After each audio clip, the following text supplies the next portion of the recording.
नमस्कार भी सारे जिवें कि तुहानूं पता अपनी हिस्ट्री की क्लास चल रही है। अपनी हिस्ट्री के पहला 57 लैक्चर कंप्लीट हो चुके हैं। अज लैक्चर नंबर 58 है। 57 लैक्चर के विच आपां खत्म किया गवर्नर जनरल ऑफ इंडिया ते गवर्नर जनरल ऑफ इंडिया ते खत्म किया। अज का लैक्चर है अपना वाइसराय। तो ज़्यादा टाइम ना लेंदे हुए मैं लैक्चर शुरू करदा है। हैडिंग लिखते हैं वाइसराय, फिर वो बारे पढ़ांगे। ठीक है, सब तो पहले हैडिंग आ गई वाइसराय। तो अपनी हैडिंग है अज की वाइस रॉयस, वाइसरायज ऑफ इंडिया। तो इंडिया के ਜਿਹੜੇ ਜਿਹੜੇ ਵਾਇਸਰਾਏ ਆਏ ਸੀ ਉਹਨਾਂ ਬਾਰੇ ਆਪਾਂ ਪੜਾਂਗੇ। ਗੱਲ ਕਲੀਅਰ ਹੈ। ਤਾਂ ਫਸਟ ਵਾਇਸਰਾਏ ਕੌਣ ਸੀਗਾ? Lord Canning. ਤਾਂ ਸਭ ਤੋਂ ਪਹਿਲਾਂ ਹੈਡਿੰਗ ਲਿਖਣੀ ਆਪਾਂ ਲਾਰਡ ਕੈਨਿੰਗ।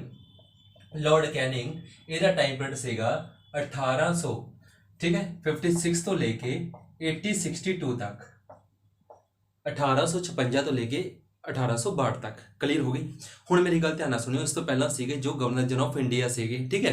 तो ये बारे की जानना, ये बारे लिखना है बई जिहड़ा आ सीगा Lord Canning, last governor general, last governor general of India and first viceroy, viceroy of India. कहने का मतलब ये है बई जो आप लिखा है लॉर्ड कैनिंग बारे, गवर्नर जनरल ऑफ इंडिया का इलाज सीगा ते फर्स्ट वाइसराय सीगा। वो जानो किवें?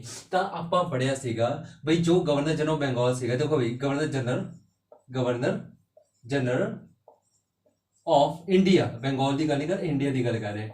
इसका टाइम पीरियड रहा है 1833 तो लेके 1858 तक, 58 तो लेके 1833 तो लेके 1858 तक क्या कौन रहे? Governor general of India. गल क्लीयर होगी ना। ये एक नहीं है, आप सारे पढ़े, बहुत पढ़े पिछले लैक्चर। जो कोई फर्स्ट टाइम वीडियो देख रहे थे पहले वो लैक्चर कंप्लीट करो, फिर तुम्हें समझ आएगा। 1833 तो लेके 1858 तक जिन्ने भी पढ़े आप गवर्नर जनरल ऑफ इंडिया पढ़े है। हुण तुसीं आह टाइम पीरियड देखो, आह टाइम पीरियड तो जिहड़ा 58 है, 58 तो इत्थे आंदा बई, 58 तो ये आंदा है।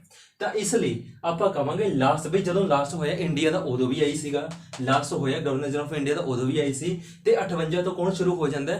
वाइसराय शुरू हो जाते हैं। तो यह फर्स्ट वाइसराय सी, मतलब ये दोनों ने कार्यकाल के दौरान आ गया, इंडिया के कार्यकाल के दौरान भी ते वाइसराय के भी। गल क्लीयर होगी। तो last governor general of India ते फर्स्ट वाइसराय। गल क्लीयर होगी। उसका कारण देखियो की सीगा। तो ये टाइम 1858 एक्ट आया सी, 1858 एक्ट आया जिन्हों कहते government India act, government India act, ठीक है बई। उसका कारण की सीगा बई पहला जो इंडिया सीगा वो ईस्ट इंडिया कंपनी चला रही सीगी। ईस्ट इंडिया कंपनी आप पढ़े ना, ईस्ट इंडिया कंपनी ये हाथ च सीगा, ईस्ट इंडिया कंपनी के हाथ से सीगा। पर 1858 में एक एक्ट पास होता है, 1858 में एक एक्ट पास होता है जिन्होंने कहते गवर्नमेंट इंडिया एक्ट। ये तहत हुण ये सारा जो पहला कंपनी के हाथ च सीगा हुण महाराणी के हाथ च चला गया। समझ गए मेरी गल? दोबारा फिर दसदा, ध्यान सुनियो बई। इंडिया पहला, इस तो पहला 1858 तो पहला एक कंपनी दे सीगा, ईस्ट इंडिया कंपनी च है, ब्रिटेन वाले दी सी, वो ब्रिटिश वाले दी सीगी। पर हुण कंपनी तो महाराणी ने आपदे हत्थ च ले लिया, तो इतों चल पई सी वाइसराय। गल क्लीयर है उन्होंने हाथ च ही, पहले कंपनी दे रखा सी, हुण उन्होंने आपने ले लिया, इसलिए कहता वाइसराय। गल क्लीयर है। कदों चले ईस्ट इंडिया कंपनी कदों खत्म करता गया? 1858 च, तो हुण शुरू हो गया सीगा वाइसराय का टाइम पीरियड। ये टाइम से गवर्नमेंट इंडिया एक्ट आया। ध्यान सुनियो, ये टाइम से कौन होया सीगा? ये टाइम से 1857 च रिवोल्ट होया। रिवोल्ट, रिवोल्ट किहड़ा होया? 1857 का विद्रोह होया सी। तात्या टोपे, नाना साहिब, राणी लक्ष्मीबाई, इन्होंने विद्रोह किया सीगा। वो विद्रोह आप पढ़ांगे अलग तो, बट तुसी एक बार ऐ लिख लो। ये टाइम से विद्रोह होया सी, उन्होंने बहुत जोर लगाया इन्हों, मतलब अंग्रेजों को बाहर कढ़ने का, पर वो नहीं कढ़ सके। गल क्लीयर है ना। नाना साहिब, तात्या टोपे, राणी लक्ष्मीबाई, तो वो विद्रोह होया सी 1857 का विद्रोह। गल क्लीयर है ना। कि टाइम से होया? तो लॉर्ड कैनिंग के टाइम से होया। होर ये टाइम से की होया? 1859 च, 1859 च, 1859 च एक एक्ट पास होंगे हैं जिन्होंने बोलते हैं Indian penal code. Indian penal code भाई, इंडियन पिनल कोड 1859 च आया सी। इंडियन पिनल कोड का मतलब की है? तुसीं देखियो कई बार ना तुसीं देखिया होएगा, मतलब चैनलों पर दिखाया जाता है IPC के तहत, IPC के तहत इनू आ सज़ा हो रही है।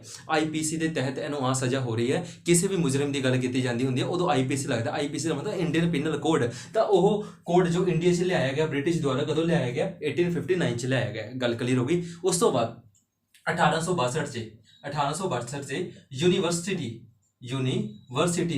ਯੂਨੀਵਰਸਿਟੀਜ਼ ਓਪਨ ਹੋਈਆਂ। ਕਿਹੜੀ ਓਪਨ ਹੋਈ ਬਈ? ਕਲਕੱਤਾ, ਮਦਰਾਸ,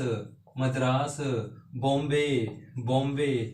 ਗੱਲ ਕਲੀਅਰ ਹੈ ਬਈ। ਦੇਖੋ ਪਿੱਛੇ ਪੜਿਆ ਸੀ ਲਾਰਡ ਡਲਹੌਜੀ ਬਾਰੇ। ਲਾਰਡ ਡਲਹੌਜੀ ਨੇ ਯੂਨੀਵਰਸਿਟੀਆਂ ਦਾ ਇੱਕ ਪ੍ਰਸਤਾਵ ਪਾਸ ਕੀਤਾ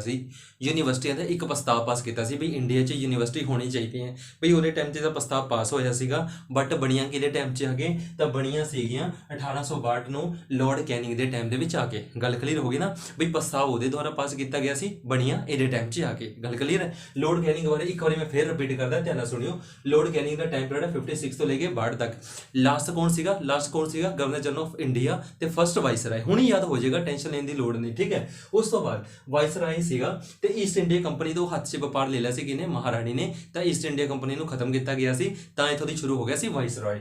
ਤੇ ਉਸ ਤੋਂ ਬਾਅਦ ਰਿਵੋਲਟ ਹੁੰਦਾ 1857 ਦਾ, ਜਿਹੜਾ ਕਿਹਨੇ ਕੀਤਾ ਸੀ? ਨਾਨਾ ਸਾਹਿਬ, ਤਾਤਿਆ ਟੋਪੇ, ਰਾਣੀ ਲక్ష్ਮੀ ਬਾਈ, ਠੀਕ ਹੈ। ਉਸ ਤੋਂ ਬਾਅਦ ਇੰਡੀਅਨ ਪਿਨਲ ਕੋਡ ਜਿਹੜਾ ਆਇਆ ਸੀ 1859 'ਚ, ਉਹ ਬ੍ਰਿਟਿਸ਼ ਦੁਆਰਾ ਲਿਆਇਆ ਗਿਆ ਸੀਗਾ। ਯੂਨੀਵਰਸਿਟੀਆਂ ਓਪਨ ਹੋਈਆਂ ਕਲਕੱਤਾ, ਮਦਰਾਸ, ਬੰਬੇ, ਇਹਦੇ ਟਾਈਮ 'ਚ ਯੂਨੀਵਰਸਿਟੀਆਂ ਓਪਨ ਹੋਈਆਂ। ਗੱਲ ਕਲੀਅਰ ਹੈ? ਉਸ ਤੋਂ ਬਾਅਦ ਇੱਥੇ ਲਿਖ ਦਿੰਦੇ ਆਪਾਂ ਨੀਚੇ, ਇਹਦੇ ਟਾਈਮ 'ਚ ਇੰਡੀਅਨ ਟੈਕਸ ਡਿਪਾਰਟਮੈਂਟ। ਤਾਂ ਇੰਡੀਅਨ ਟੈਕਸ ਡਿਪਾਰਟਮੈਂਟ ਜੋ ਹੈ ਉਹ ਇਹਦੇ ਟਾਈਮ 'ਚ ਇੰਟਰੋਡਿਊਸ ਕਰਾਇਆ ਗਿਆ ਪਹਿਲੀ ਵਾਰੀ। ਤਾਂ ਪਹਿਲੀ ਵਾਰੀ ਇਨਕਮ ਟੈਕਸ ਡਿਪਾਰਟਮੈਂਟ ਇੰਟਰੋਡਿਊਸ ਕਿਹਦੇ ਟਾਈਮ 'ਚ ਕਰਾਇਆ ਗਿਆ? ਤਾਂ ਲਾਰਡ ਕੈਨਿੰਗ ਦੇ ਟਾਈਮ 'ਚ ਕਰਾਇਆ ਗਿਆ। ਗੱਲ ਕਲੀਅਰ ਹੋ ਗਈ? ਇਸ ਤੋਂ ਬਾਅਦ ਆਪਾਂ ਕੁਝ ਗੱਲਾਂ ਉਰੇ ਵੀ ਲਿਖ ਦਿੰਦੇ ਹਾਂ। ਇਹਦੇ ਟਾਈਮ 'ਚ ਹਾਈ ਕੋਰਟ ਐਕਟ ਆਇਆ। ਹਾਈ ਕੋਰਟ ਐਕਟ ਪਾਸ ਹੋਇਆ। ਹਾਈ ਕੋਰਟ ਐਕਟ ਕਦੋਂ ਪਾਸ ਹੋਇਆ? 1861 'ਚ।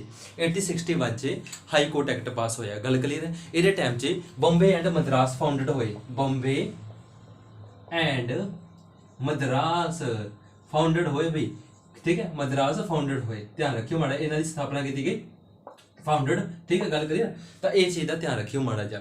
ਕਲੀਅਰ ਹੈ? ਇਹਦੇ ਟਾਈਮ 'ਚ ਕਿਹੜੀ ਇੰਡੀਅਨ ਟੈਕਸ ਡਿਪਾਰਟਮੈਂਟ ਆਇਆ, ਹਾਈ ਕੋਰਟ ਬਣੀ ਤੇ ਬੰਬੇ ਐਂਡ ਮਦਰਾਸ ਫਾਊਂਡਡ ਹੋਏ। ਗੱਲ ਕਲੀਅਰ ਹੈ? ਇਹ ਸੀ ਸਾਰਾ ਲਾਰਡ ਕੈਨਿੰਗ, ਇਹਨੂੰ ਨੋਟ ਕਰੋ। ਫਿਰ ਆਪਾਂ ਅਗਲੇ ਵਾਇਸਰਾਏ ਤੇ ਚੱਲਦੇ ਹਾਂ। ਹਾਂ, ਪਹਿਲਾਂ ਉਸ ਤੋਂ ਬਾਅਦ ਆ ਗਿਆ ਸੀ ਲਾਰਡ ਐਲਗਿਨ ਫਸਟ, ਜਿਹਦਾ ਟਾਈਮ ਪੀਰੀਅਡ ਸੀਗਾ 1862 ਤੋਂ ਲੈ ਕੇ 1863 ਤੱਕ।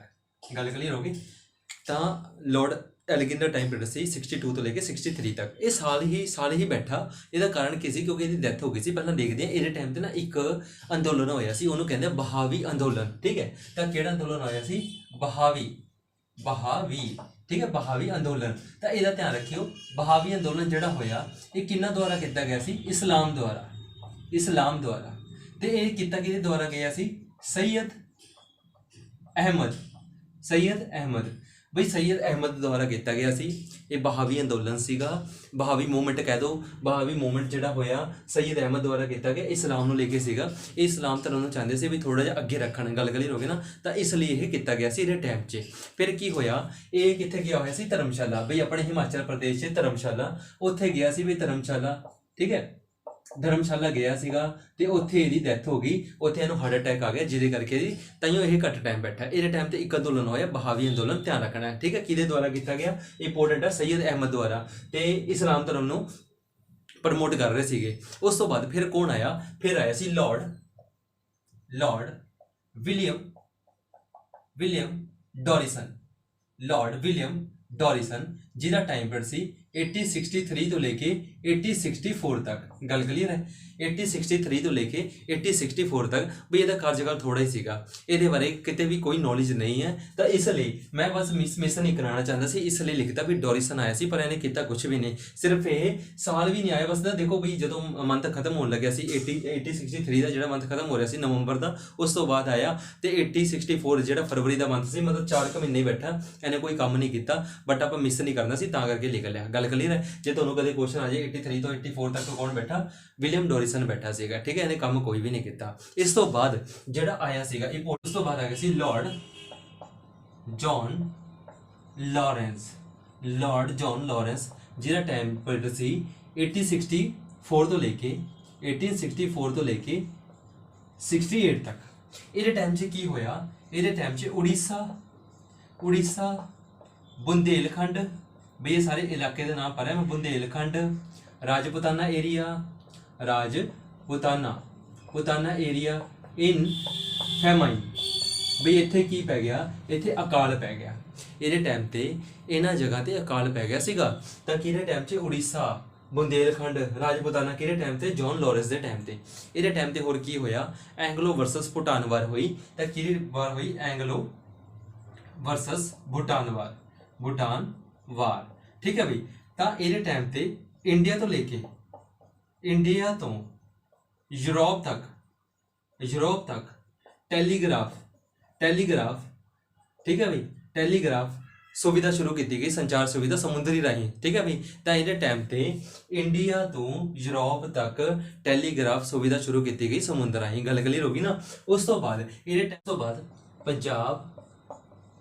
Punjab tenancy act, Punjab tenancy act, ਬਈ ਪੰਜਾਬ ਟੈਨੈਂਸੀ ਐਕਟ ਇਹ ਆਇਆ ਸੀਗਾ ਇੰਡੀਆ ਦੇ ਵਿੱਚ ਕਿਹੜੇ ਟਾਈਮ ਤੇ ਆਇਆ, ਤਾਂ ਲਾਰਡ ਜੌਨ ਲਾਰੈਂਸ ਦੇ ਟਾਈਮ ਤੇ ਆਇਆ। ਪੰਜਾਬ ਟੈਨੈਂਸੀ ਐਕਟ ਨੂੰ ਸਮਝਣ ਵਾਸਤੇ ਮੈਨੂੰ ਅਲੱਗ ਤੋਂ ਵੀਡੀਓ ਚਾਹੀਦੀ ਹੈ, ਮੈਂ ਤੁਹਾਨੂੰ ਬਿਲਕੁਲ ਆਰਾਮ ਤੋਂ ਦੱਸੂਗਾ Punjab tenancy act C Ki, but ਕਿਹਦੇ ਟਾਈਮ 'ਚ ਆਇਆ, ਤਾਂ ਤੁਸੀਂ ਇਹ ਦੇਖਣਾ ਜੌਨ ਲਾਰੈਂਸ ਦੇ ਟਾਈਮ ਤੇ। ਆਪਾਂ ਇੱਕ ਵਾਰੀ ਰਿਪੀਟ ਕਰ ਦਿੰਦੇ ਹਾਂ। ਦੇਖੋ, ਲਾਰਡ ਐਲਗਿਨ ਆਇਆ ਸਾਲ ਵਾਸਤੇ, ਇਹਦੀ ਡੈਥ ਹੋ ਗਈ ਸੀ ਧਰਮਸ਼ਾਲਾ 'ਚ, ਹਿਮਾਚਲ 'ਚ।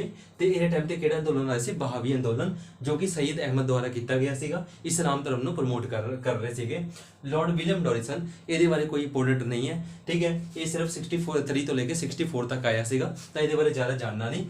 ਜੌਨ ਲਾਰੈਂਸ ਬਾਰੇ ਜਾਣਨਾ ਬਈ, ਇਹ 4 ਸਾਲ ਬੈਠਾ। ਇਹਦੇ ਟਾਈਮ ਤੇ ਅਕਾਲ ਪੈ ਗਿਆ ਸੀ ਕਿਤੇ, ਬੁੰਦੇਲਖੰਡ, ਰਾਜਪੂਤਾਨਾ ਤੇ ਉੜੀਸਾ। ਐਂਗਲੋ ਵਰਸਸ ਭੂਟਾਨ ਵਾਰ ਹੋਈ।